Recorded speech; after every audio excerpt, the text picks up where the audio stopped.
So who knew what and when? How far could this go?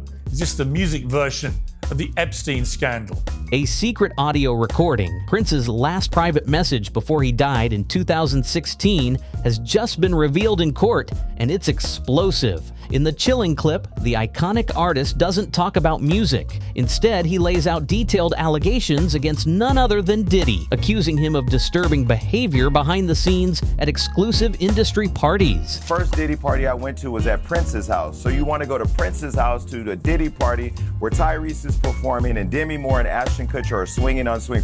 That is what's happening on the other side of the wall. And so the one thing that makes this party different than a Jamie Foxx party or any other celebrity party that wrangles a bunch of young women or guys or whatever too, is that Diddy didn't let you bring your security in the party. This wasn't a rumor. Prince described real people, real places, and real dates, and the courtroom went dead silent. Prince claimed he personally witnessed young, vulnerable artists being isolated, kept away from their teams, and pushed into unsettling situations. He went further, alleging these parties created coercive, manipulative environments where lines were blurred and control was taken. And when things went wrong, Prince said there were hush money payments and ironclad NDAs to keep victims silent. His tone in the recording was calm but heavy, the kind of voice that makes your skin crawl, because you know he's spitting facts. This wasn't just vague storytelling. Prince verified existing witness claims, giving names, timeframes, and locations that align with previous testimonies. It wasn't emotional speculation. It was intentional, and coming from someone with nothing to lose, only a legacy to protect, court insiders say the audio's impact was immediate. As Prince's voice filled the room, even seasoned attorneys reportedly sat in stunned silence. And why was Diddy protected for so long by so many people? For years, whispers about dark secrets in elite music circles have swirled quietly. But this is Prince, one of the most respected voices in music history, breaking the silence from beyond the grave. His recording could become a defining piece of evidence. And more than that, it sends a message. Someone was watching, someone remembered, and someone spoke. This is far from over. With Prince's words now public, the case around Diddy could take a dramatic turn. For 2 days, Diddy kept his composure, cool and in control. But the moment Prince's voice echoed through the courtroom, everything changed. As the prosecution played the secret recording, Prince calmly detailing alleged abuse and cover-ups tied to Diddy, the mask cracked. Witnesses say Diddy's demeanor shifted instantly. He began sweating, shaking, even jerking away from his own attorneys. This wasn't subtle. It was visible, intense, and the jury was watching.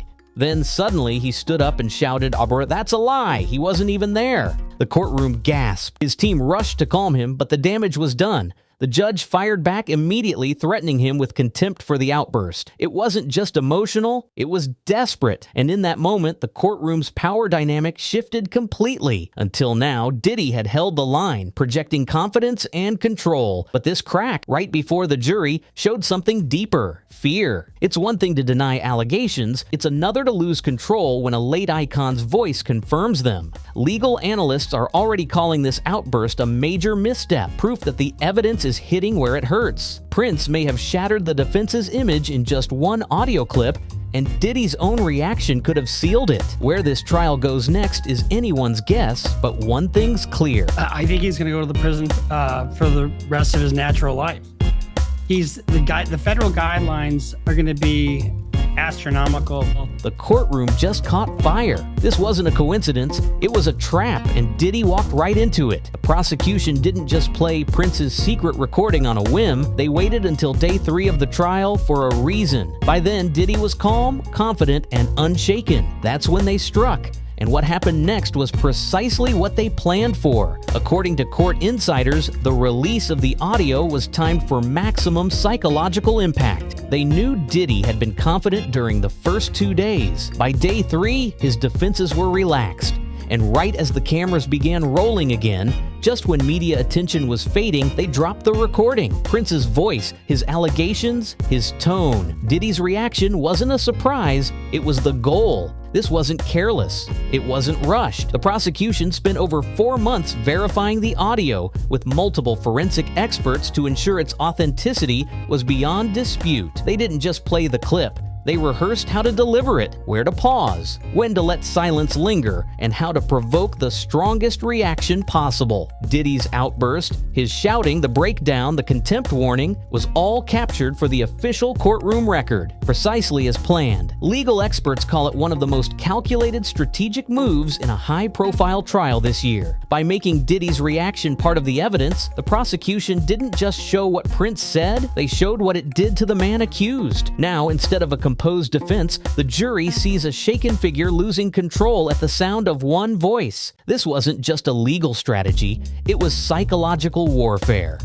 And it worked. With the world watching and the courtroom shaken, the prosecution now has the upper hand, not just in facts, but in narrative. But what happens next could change everything. As a perfect witness, no cross-examination, fear, or second chances. That's how Prince's secret recording is described in court, a flawless blow to the defense from beyond the grave. And legal experts agree. This moment may have just flipped the entire trial. Prince's voice cannot be defamed in a courtroom where witnesses are picked apart and credibility is everything. There's no cross-examination, no chance to twist his words, and no way to intimidate him into silence because he's already dead. But his voice was clear, calm, and unshakable. It lands like a final statement no one can rebut. The recording matched previous witness testimonies, names, places, behaviors, and methods. And coming from someone who had nothing to gain, whose reputation for integrity remains intact even in death, it hits harder than any witness could. He's being called the perfect witness for a reason, one the defense can't argue with, discredit, or even Prince's. Court insiders and legal analysts are already calling this the turning point in the trial. Not because of courtroom theatrics, not because of media spin, but because a legendary artist now gone, left behind a truth that can't be silenced. It's a moment the jury won't forget. Prince's words have now become a central piece of this case, a voice that echoes louder in death than most do in life. Is this the testimony that brings the truth to light? Or just the beginning of more secrets being revealed? We are in for a long treat. The courtroom was tense, the testimony raw, and all eyes were on Cassie Ventura.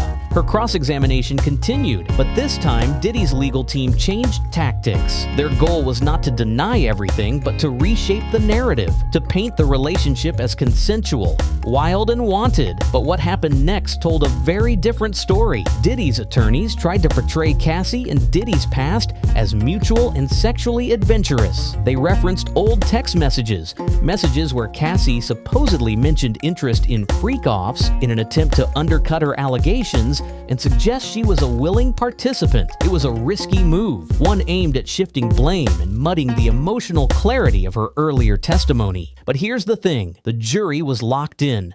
Multiple reports confirmed jurors were highly engaged, with several taking notes, watching reactions, and observing body language closely. If the defense thought this would be a moment to sway perception, they were wrong. It became one of the trial's most emotionally charged days. In the gallery, tears were visible. Cassie's family members appeared shaken. Even Diddy's own daughters were seen reacting emotionally. A rare and telling moment in a courtroom usually dominated by strategy and structure. This wasn't just legal maneuvering anymore, it was deeply personal, and the pain in the room made it impossible to ignore. No matter how the defense spins the narrative, the emotional weight of this testimony and the reactions it triggered now sit with the jury. And in a case already shaped by powerful voices and impossible to ignore evidence, every detail, every tear, every silence counts. Where do you stand? Was this defense strategy persuasive, or did it backfire in real time? Let us know in the comments section. Don't forget to like and subscribe for more intense and jaw-dropping updates like this. Thanks for watching.